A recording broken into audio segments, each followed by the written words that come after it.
The next person I'd like to introduce is also one of my battle buddies. We haven't known each other for quite as long, but his story is absolutely enthralling and amazing. And so without tipping the hat, as I sometimes do, I don't keep secrets well, so don't tell me stuff if you don't want me to tell everybody. Mr. Chris Boyer, he's a combat Marine veteran. His unit was the first to open fire in the Gulf War.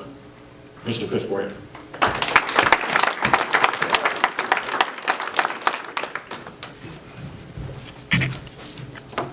Thanks for having us. Really appreciate it.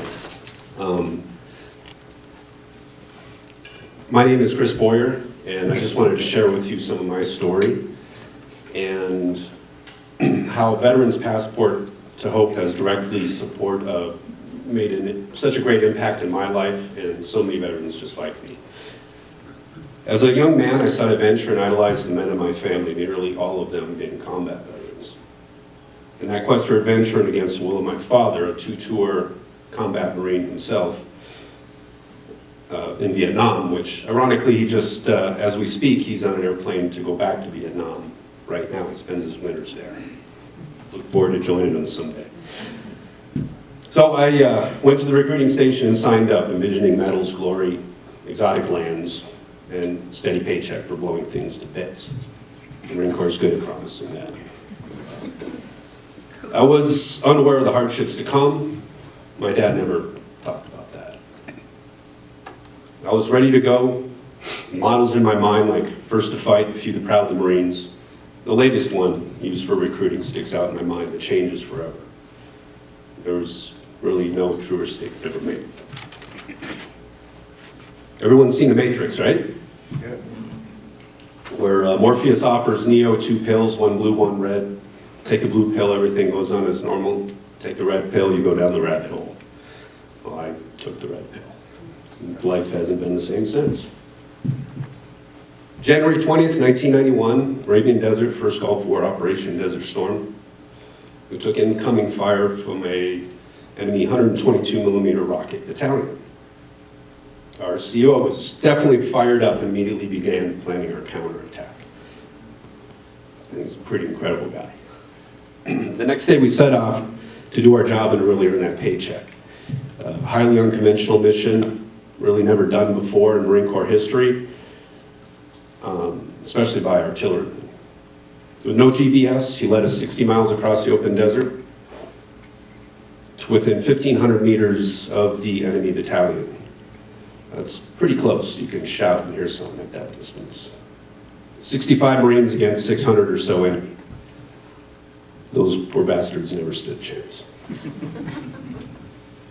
Despite incoming mortar fire, we wiped them out, and in doing so, as Tony mentioned, became the first ground unit in that war to engage enemy forces. Right on cue. That was just the beginning of our adventures. Obviously, I survived and we survived. We were trained to be hard and act and react instantly, to kill without remorse or hesitation, and do so with overwhelming force and aggression.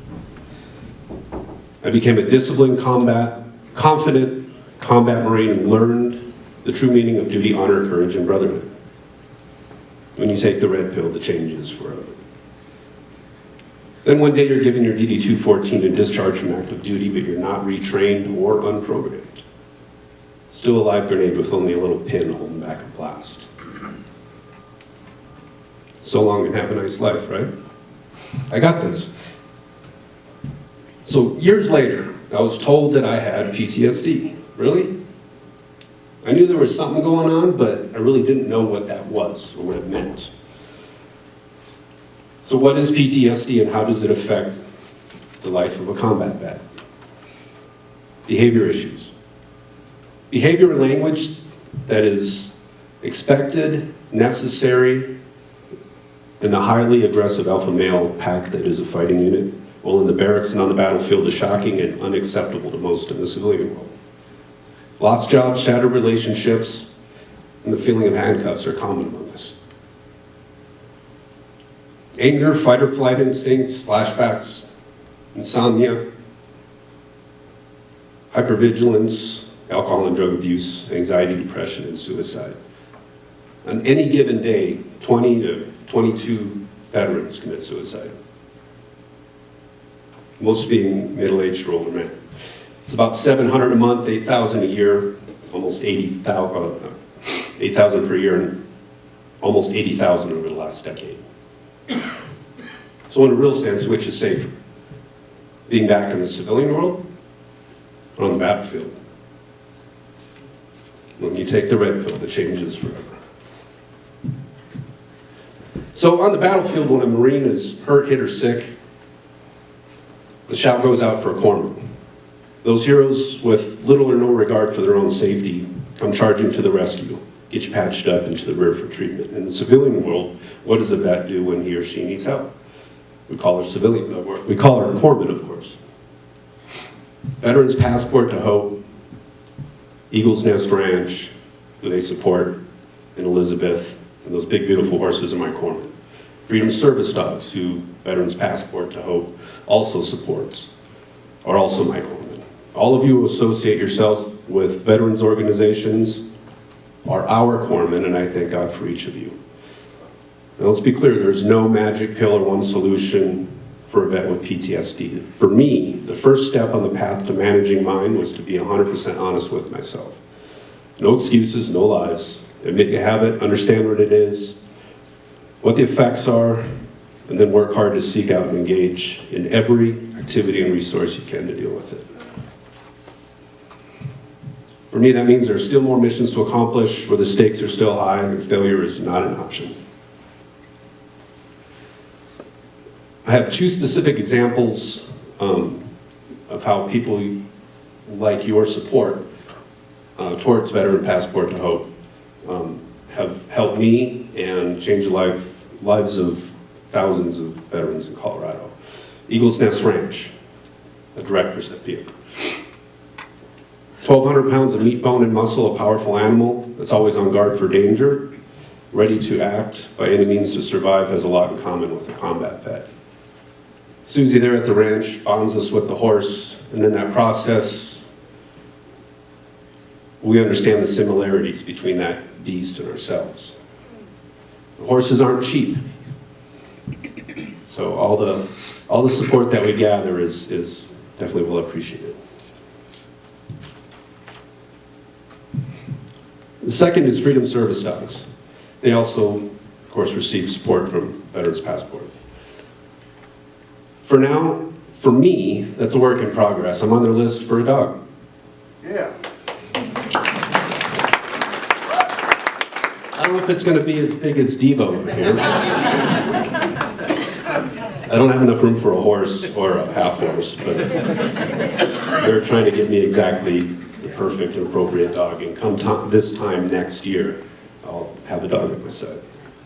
And training these dogs isn't cheap. $30,000 to $40,000 per animal. This organization trains on average 210 animals per year, and they don't charge people like me for those dogs, so they rely completely on other people's generosity. We need our corpsmen. And a fortunate reality is that there are countless veterans in need who don't know what to do or where to go.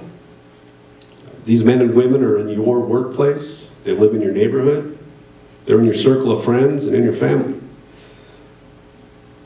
If you know one, I challenge you to be that person's corpsman and guide them to some of the resources maybe that I've mentioned. There's a lot of them out there, but it can be intimidating to narrow it down to a few. It could save their life. I want to thank each and every one of you for wielding the power of your generosity and support. Your donations will have a direct and incredibly positive impact, and will offer thousands of veterans right here in Colorado a pill of a different color, and that changes forever. Thank you, and God bless.